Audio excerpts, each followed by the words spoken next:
ഇതിനകത്ത് ആദ്യമേ തന്നെ ഈശോ പറയുന്ന ഒരു കാര്യമുണ്ട്. ദിവ്യകാരുണ്യ ഈശോ പറയുന്ന ഒരു കാര്യമാണ്, നിങ്ങൾ എല്ലാവരും എന്റെ അടുക്കൽ വരുവേ. അപ്പൊ ഈശോ ഇങ്ങനെ ഒരു നമ്മളെ ഇൻവൈറ്റ് ചെയ്യുന്ന പോലെ നമ്മളെല്ലാവരും ഈശോ ഇൻവൈറ്റ് ചെയ്തിട്ടുണ്ട്. നമ്മളിപ്പോ ഈശോയുടെ കൂടെയാണ്. അപ്പം ഈശോ എല്ലാവരെയും ഒരുമിച്ച് വിളിച്ചു. പക്ഷെ ഇനി ഈശോ പറയാൻ പോകുന്ന കാര്യങ്ങളെല്ലാം ഭയങ്കര പേഴ്സണൽ ആയിട്ട് ഈശോ നമ്മളോട് ഓരോരുത്തരോടും പറയാൻ ആഗ്രഹിക്കുന്ന. കാരണം അത് കഴിഞ്ഞിട്ടാണ് ഹെഡിങ് വരുന്നത്, കാരുണ്യവാനായ ദൈവവും പാപിയായ ഒരാത്മാവും തമ്മിലുള്ള സംഭാഷണം. അപ്പൊ ഇന്ന് നമ്മൾ കേൾക്കുന്ന ഒരു ഡയലോഗാ ഈശോയും ഒരാത്മാവും. എന്തുകൊണ്ടായിരിക്കും ഈശോ അങ്ങനെ ജനറൽ ആയിട്ട് ഇട്ടത്? ഈശോ നമ്മളെ ആ ഒരു ആത്മാവിന്റെ സ്ഥാനത്ത് നമ്മൾ ഇന്ന് നമ്മുടെ പേരിടണം. അപ്പൊ കാരുണ്യവാനായ ദൈവവും പാപിയായ എലീനയും തമ്മിലുള്ള സംഭാഷണം, നമ്മൾ നമ്മുടെ പേരിടണം. കാരണം ഈശോ നമ്മൾ ഓരോരുത്തരും നമ്മൾ ഏത് അവസ്ഥയിലായിരിക്കുന്നോ ഈശോ ഇന്ന് നമ്മളോട് സംസാരിക്കും. അപ്പം ആദ്യം ഈ ഡയലോഗ് സ്റ്റാർട്ട് ചെയ്യുന്നത് ഈശോ തന്നെയാണ്. ഈശോ പറയുന്ന വാക്കുകൾ ഞാൻ മാക്സിമം വായിക്കാൻ നോക്കാം. നമ്മളത് ഭയങ്കര ശ്രദ്ധിച്ച് കേൾക്കണം. കാരണം അത്ര മനോഹരമായിട്ട് ഓരോ വാക്കിലും ഇങ്ങനെ ഈശോയുടെ സ്നേഹം തുളുമ്പി നിൽക്കുന്നതാണ്. ഈശോ പറയുന്നത് നമുക്ക് ശ്രദ്ധിച്ച് കേൾക്കാം. അപ്പൊ ഫസ്റ്റ് ഡയലോഗ് ഈശോയുടെ തന്നെയാ. ഈശോ പറയുവാണേ, ഓ പാപിയായ ആത്മാവേ. അപ്പൊ എന്നോടാണ് പറയാല്ലേ, നമ്മൾ ഓരോരുത്തരും അപ്പൊ നമ്മുടെ പേര് ചിന്തിക്കണം. അപ്പൊ ഞാൻ വിചാരിക്കും, ഓ എലീന മോളെ കുഞ്ഞെ, അങ്ങനെ നമ്മൾ വിചാരിക്കണം. ഓ പാപിയായ ആത്മാവേ, നിന്റെ രക്ഷകനെ ഭയപ്പെടേണ്ടതില്ല. നിനക്ക് സ്വയം എന്റെ പക്കലേക്ക് വരുവാൻ സാധിക്കുകയില്ല എന്ന് എനിക്കറിയാം. അതിനാൽ ആദ്യ ചുവട് ഞാൻ തന്നെ നിനക്ക് വേണ്ടി വെക്കും. കുഞ്ഞേ, നിന്റെ പിതാവിൽ നിന്ന് നീ ഒരിക്കലും ഓടി അകലരുത്. കാരുണ്യം തന്നെയായ നിന്റെ ദൈവത്തോട് തുറവിയോടുകൂടെ സംസാരിക്കുവാൻ നീ മടിക്കരുത്. ക്ഷമയുടെ വചസ്സുകൾ നിന്നോട് അരുൾ ചെയ്തത് തന്റെ അനുഗ്രഹങ്ങൾ നിന്റെ മേൽ ചൊരിയുവാൻ അവിടുന്ന് അതിയായി ആഗ്രഹിക്കുന്നു. നിന്റെ ആത്മാവ്, ഈ ഭാഗം എല്ലാവരും കേൾക്കണേ. നിന്റെ ആത്മാവ് എനിക്ക് എത്രയോ പ്രിയപ്പെട്ടതാണ്. നിന്റെ ആത്മാവ് എനിക്ക് എത്രയോ പ്രിയപ്പെട്ടതാണ്. നിന്റെ പേര് എന്റെ ഉള്ളം കയ്യിൽ ഞാൻ രേഖപ്പെടുത്തിയിട്ടുണ്ട്. എന്റെ ഹൃദയത്തിൽ ആഴമായ ഒരു മുറിവ് പോലെ നിന്നെ കൊത്തി വെച്ചിട്ടുണ്ട്. ഈശോ പറയുവാണേ. അത് കഴിയുമ്പം നമ്മൾ ഓരോ ഈശോട് പറയാം, കർത്താവെ, പാപത്തിന്റെ പാതകളിൽ നിന്ന് പിന്തിരിഞ്ഞു വരാൻ അങ്ങനെ വിളിക്കുന്നത് ഞാൻ കേൾക്കുന്നു. എന്നാൽ അങ്ങനെ ചെയ്യാനുള്ള ശക്തിയോ ധൈര്യമോ എനിക്കില്ല. അപ്പൊ ഈശോ പറയാം, ഞാനാണ് നിന്റെ ശക്തി. നിന്റെ പോരാട്ടത്തിൽ ഞാൻ നിന്നെ സഹായിക്കും. അപ്പൊ ഇതിനകത്ത് ആദ്യം ഈശോ നമ്മളെ വിളിച്ചിട്ട് ഈശോ നമ്മളെ നോക്കി. ഈശോ നമ്മളെ നോക്കിയിട്ട് എന്തായിരിക്കും ഈശോയുടെ മനസ്സിൽ ചിന്ത വന്നതെന്ന് ഇപ്പൊ നമ്മൾ ആഷ്ലിയുടെ ക്ലാസ്സിലൊക്കെ ഇങ്ങനെ കേട്ടില്ലായിരുന്നോ? നമ്മൾ ഓരോ പാപം ചെയ്യുമ്പോഴും ശരിക്കും പറഞ്ഞാൽ നമ്മളാണ് പടയാളികളല്ല. ഈശോയെ നമ്മൾ അറിഞ്ഞുകൊണ്ട് ഒരു പാപം ചെയ്യുമ്പോൾ നമ്മൾ ഈശോയെ തുപ്പുവാണ്. നമ്മൾ ഈശോയുടെ തലയെ മുൾമുടി അടിച്ച് കയറ്റുവാണ്. നമ്മൾ ഈശോയെ അടിക്കുവാണ്. അപ്പൊ നമ്മളെ വേദനിപ്പിച്ച ഒരു വ്യക്തി നമ്മുടെ മുമ്പിൽ വന്ന് നിന്നിട്ടുണ്ടെന്ന് ഓർത്തോ, നമ്മുടെ മനസ്സിൽ എന്തായിരിക്കും? അയാൾ നമ്മളെ ബുദ്ധിമുട്ടിച്ച എല്ലാ സാധനങ്ങളും വൺ ബൈ വൺ ഇങ്ങനെ മനസ്സിൽ പ്ലേ ആവും അല്ലെ? പക്ഷെ അപ്പൊ നമ്മളിങ്ങനെ പിന്നെയും പിന്നെയും മനഃപൂർവ്വം ഈശോയെ വേദനിപ്പിച്ചുകൊണ്ടിരിക്കുന്ന ഞാൻ ഈശോയുടെ മുമ്പിൽ പോയി നിൽക്കുമ്പോൾ ഈശോ എന്നെ നോക്കുമ്പോൾ ഈശോയുടെ മനസ്സിൽ എന്തായിരിക്കും? പക്ഷെ ഉണ്ടല്ലോ, ഈശോയുടെ മനസ്സിൽ ഈശോ നോക്കുന്ന നമ്മുടെ പാപമോ അല്ലെ ഓ ഇങ്ങനെ കാണിച്ചു എന്നുള്ളതൊന്നുമല്ല. ഈശോ കാണുന്നത് എന്നെയാ. എന്റെ ആത്മാവിന്റെ അവസ്ഥയാണ് ഈശോ കാണുന്നത്. അതാണ് ഈശോയുടെ നോട്ടത്തിന്റെ പ്രത്യേകത. ഇപ്പൊ ഈശോ നോക്കിയപ്പോ ഈശോ എന്താ കണ്ടേ? ഈശോ കണ്ടു, ഞാൻ ഭയപ്പെട്ടിരിക്കുന്നു, നിസ്സഹായനായിട്ടിരിക്കുന്നു. നമ്മൾ പറഞ്ഞല്ലോ, ഈശോയെ ഇതിൽ നിന്ന് വരാനായിട്ട് ഞാൻ കേൾക്കുന്നുണ്ട്, എനിക്ക് വരാൻ ആഗ്രഹമുണ്ട്, പക്ഷെ ശക്തിയോ ധൈര്യമോ എനിക്കില്ല ഈശോയെ. അപ്പൊ ഭയങ്കര ഹെൽപ്ലെസ് ആയിട്ട് ഈശോ അതെല്ലാം കാണുന്നുണ്ട്. പക്ഷെ ഈശോ ഒരിക്കലും നമ്മളെ ജഡ്ജ് ചെയ്യോ അങ്ങനെ ഒരു ഇതല്ല. ഈശോയുടെ പ്രസൻസിൽ ഒരുപാട് സമാധാനമുണ്ട്, സ്നേഹമുണ്ട്. ഇപ്പൊ നമ്മൾ ശിഷ്യന്മാരുടെ കാര്യം നോക്കുവാണെങ്കിൽ അവർ 3 വർഷം ഈശോയുടെ കൂടെ ചങ്സ് ആയിട്ട് ഇങ്ങനെ നടന്നു വെച്ചാൽ കുരിശുമരണത്തിന്റെ സമയത്ത് നമുക്കറിയാം യോഹന്നാൻ സ്ലീഹ അല്ലാതെ ആരും ഇല്ലായിരുന്നു. എന്നിട്ട് ഈശോ ഉയർത്തെഴുന്നേറ്റ് പ്രത്യക്ഷപ്പെടുന്നുണ്ട്, വരാൻ പോവാന്നറിയുമ്പോൾ ശിഷ്യന്മാരുടെ മാനസികാവസ്ഥ നാളത്ത് നോക്കി. അവർക്ക് ഒരുപാട് കുറ്റബോധം ഉണ്ടായിരുന്നായിരിക്കും, ലജ്ജ ഉണ്ടായിരുന്നായിരിക്കും, ഈശോ എങ്ങനെ ഫേസ് ചെയ്യുന്നുള്ള ബുദ്ധിമുട്ടുണ്ട്. പക്ഷെ ഈശോ വരുമ്പോ ഈശോ പറഞ്ഞോ, ഒറ്റ ഒരെണ്ണത്തിനെ കണ്ടില്ലല്ലോ, എവിടെയായിരുന്നു? എന്തെങ്കിലും ഈശോയുടെ അങ്ങനെ ഈശോ വന്നപ്പോഴേ ഈശോ പറഞ്ഞത് സമാധാനം ഞങ്ങളോട് കൂടെ. ഈശോ എപ്പോഴും അങ്ങനെയാണ്. അപ്പൊ നമ്മൾ ഈശോയുടെ അടുത്ത് ഇങ്ങനെ ഇരിക്കുമ്പോഴേ നമുക്ക് ഒരിക്കലും ഒരു കുറ്റബോധമോ അല്ലെ കുത്തലോ ഈശോയുടെ വക അങ്ങനെ ഒരു സാധനം ഒരിക്കലും വരികയില്ല. അതാണ് ഈശോയുടെ നോട്ടത്തിന്റെ പ്രത്യേകത. പിന്നെ ഈശോ പറയുന്ന ഈ ഒരു സംഭാഷണത്തിൽ ഈശോ നമ്മളോട് പറയാൻ ആഗ്രഹിക്കുന്നത്, നമുക്കൊരു അപ്പയുണ്ട്, അപ്പയുടെ ആ സ്നേഹത്തെ കുറിച്ചാ ഈശോ പറയുന്നത്. എന്നാ, നിന്റെ പിതാവിൽ നിന്ന് നീ ഓടി അകലരുത്. കാരുണ്യം തന്നെയായ നിന്റെ ദൈവത്തോട് തുറവിയോടുകൂടെ സംസാരിക്കാൻ നീ മടിക്കരുത്. നമ്മൾ ഈ കുഞ്ഞു പിള്ളേരെ ശ്രദ്ധിച്ചിട്ടുണ്ടെങ്കിലേ, അതായത് നല്ല ഇന്നസെന്റ്, അതായത് 2 വയസ്സ് അത്രയും ആ ഇന്നസെൻസ് ഒന്നും പോവാത്ത സമയം അവർ ഈ കളിച്ചുകൊണ്ടിരിക്കുന്ന ഇടയ്ക്ക് എന്തെങ്കിലും വീണ് പൊട്ടിയെന്നൊക്കെ ഓർത്തോ, അവരുടെ ഉടനെ റിയാക്ഷന് അവർ ഓടി കരഞ്ഞുകൊണ്ട് അപ്പന്റെ അമ്മയുടെ അടുത്ത് നിന്ന് കെട്ടിപ്പിടിക്കും. അവർക്ക് എന്താ സംഭവിച്ച ഭയത്തോടെ അവരങ്ങനെ അങ്ങ് പോയി പറയും. ഇച്ചിരിയും കൂടെ വലുതാകുമ്പോൾ ഇങ്ങനെ മറയ്ക്കാനും അവിടെ നിന്ന് സ്കൂട്ടാകാൻ അങ്ങനെ പലതും ശ്രമിക്കും. പക്ഷെ ആ കുഞ്ഞ് ഒരു ഇന്നസെന്റ് ഇത്. അപ്പൊ ഇവിടെ ഈശോ പറയുന്ന ആ കുഞ്ഞേന്ന് നമ്മളെ വിളിക്കുന്നത് തന്നെ അതാ. അതായത് അതുപോലെ സ്നേഹമുള്ള ഒരു കാരുണ്യം തന്നെയായ ഒരു അപ്പ നമുക്കുണ്ട്. ആ അപ്പന്റെ സ്നേഹം ഇന്ന് നമ്മൾ എല്ലാവരും മനസ്സിലാക്കണം. നമ്മൾക്ക് അങ്ങനെ ഒരു അതൊരു റിയാലിറ്റിയാണ്. അപ്പൊ ഈശോ പറയാണ്, നമ്മള് ട്രീസയുടെ ഇതിനകത്തൊന്നും കേട്ടില്ലായിരുന്നോ? നമ്മള് വീണു. എന്ന് വെച്ചാൽ നമ്മള് പാപം ചെയ്യണമെന്നല്ല. പക്ഷെ നമ്മള് വീണു പോയി. നമ്മള് പല അവസ്ഥയിലായിരിക്കും. പക്ഷെ നമ്മൾ അവിടെ നിരാശയിലിരിക്കാതെ ട്രീസ പറഞ്ഞ പോലെ യൂദാസിനെ പോലെ ആവാതെ നമ്മൾ ഓടണം. ഓടിച്ചെന്ന് അപ്പന്റെ അടുത്ത് എല്ലാം പറയണം. "അപ്പ എനിക്ക് പറ്റിപ്പോയി. സോറി." അങ്ങനൊരു അപ്രോച്ചാ ഈശോ ആഗ്രഹിക്കുന്നെ. ഈശോ ഇന്ന് നമ്മളോട് അതാ പറഞ്ഞുകൊണ്ടിരിക്കുന്നെ. ആദ്യ മാതാപിതാക്കൾ ഏദൻ തോട്ടത്തില് തെറ്റ് ചെയ്ത ആ നിമിഷം അപ്പ അറിഞ്ഞു കാണുമല്ലോ.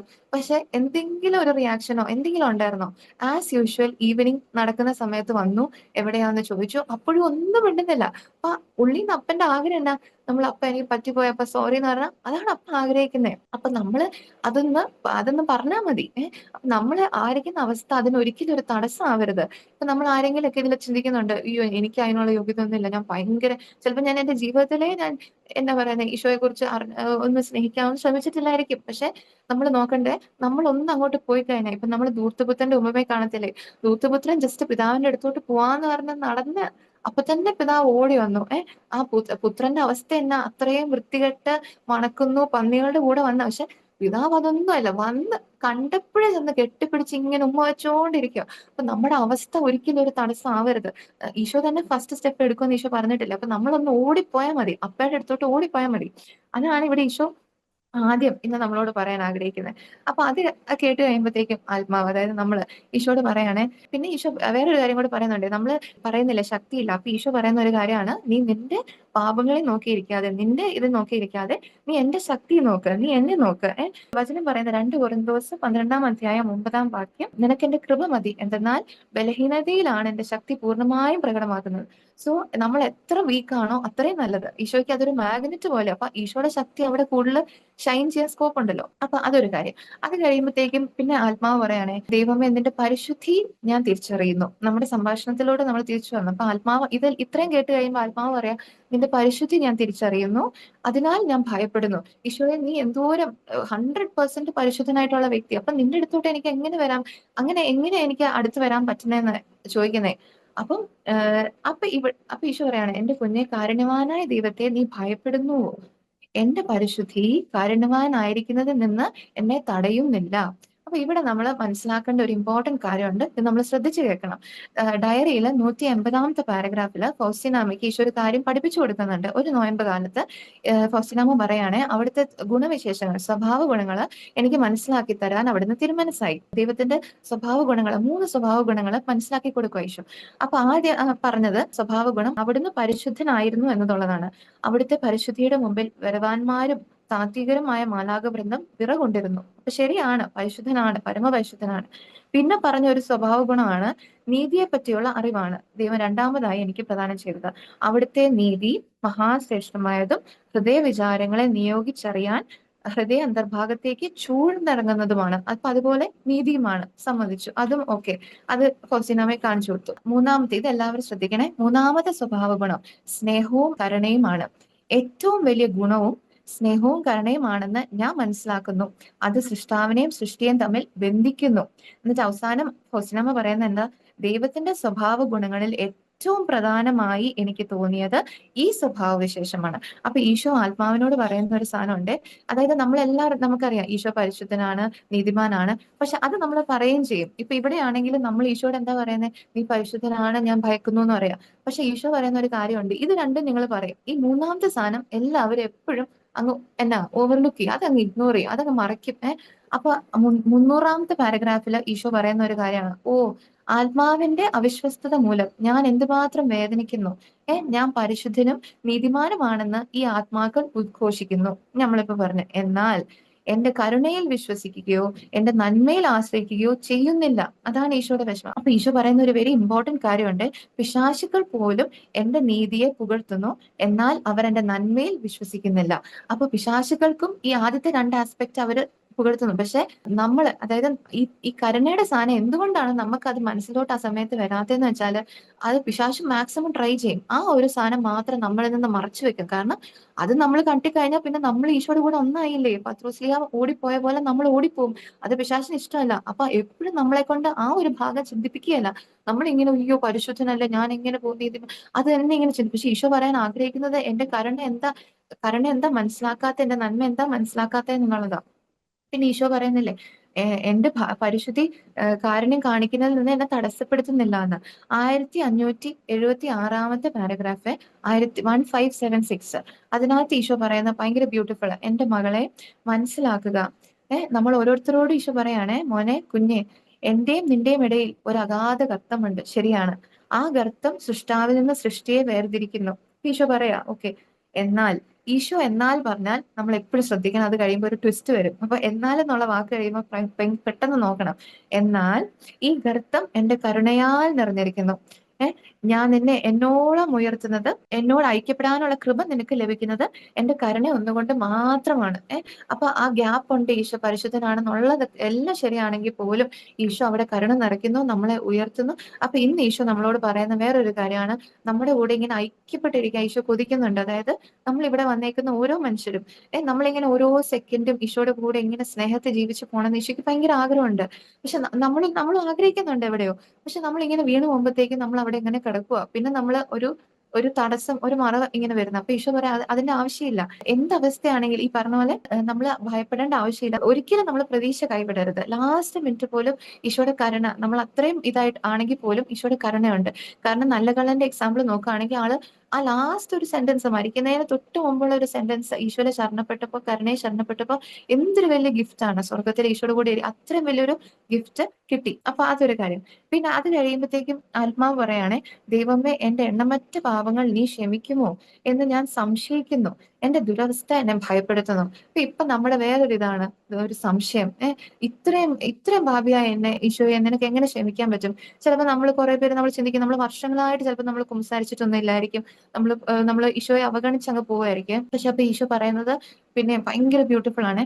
എന്റെ കരുണ നിന്റെയും ലോകം മുഴുവന്റെയും പാപത്തേക്കാൾ വളരെ ഉന്നതമാണ്. എന്റെ നന്മയുടെ അതിര് കണക്കാക്കുവാൻ ആർക്ക് കഴിയും? അതിര് കണക്കാക്കുന്നേ. അപ്പൊ നമ്മൾ നമ്മുടെ ഈ ലിമിറ്റഡ് മാനുഷിക ബുദ്ധി വെച്ച് നമ്മൾ ഇങ്ങനെ ഒരു ലിമിറ്റ് വെക്കുവോ, അല്ലേ ഇത്രയൊക്കെ അല്ലേ പറ്റത്തുള്ളൂ, അങ്ങനെ നമ്മൾ പറയുക.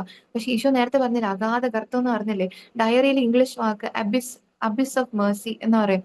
അതായത് അതായത് നമ്മുടെ പാപാവസ്ഥ ഇങ്ങനെ നമ്മളിങ്ങനെ താഴ്ന്നു പോവാന്ന് ഓർത്തോ. പക്ഷെ ഈശോയുടെ കരുണയ്ക്ക് ഒരു ബോട്ടം ഇല്ല. അപ്പൊ നമ്മൾ എത്ര താഴെയാണോ അതിലും താഴെ വന്ന് ഈശോ നമ്മളെ പൊക്കും. അപ്പൊ ഒരു ലിമിറ്റ് ഇല്ല. തന്റെ ഏകജാതനെ നൽകുവാൻ തക്കവിധം ദൈവം ലോകത്തെ അത്രമാത്രം സ്നേഹിച്ചു. യോഹന്നാൻ 3:16. അപ്പം നമ്മളൊരു ലിമിറ്റ് വെക്കല്ലേന്ന് ഈശോ പറയുന്നത്. ഇനി അടുത്ത പറയുന്നത്, നമ്മൾ ഈശോ നമ്മളോട് ഓരോരുത്തരോടും നിനക്ക് വേണ്ടി എന്ന് പറയുമ്പോൾ ഇലീനയ്ക്ക് വേണ്ടി, മേരിക്ക് വേണ്ടി, അങ്ങനെ നമ്മൾ ചിന്തിക്കണേ.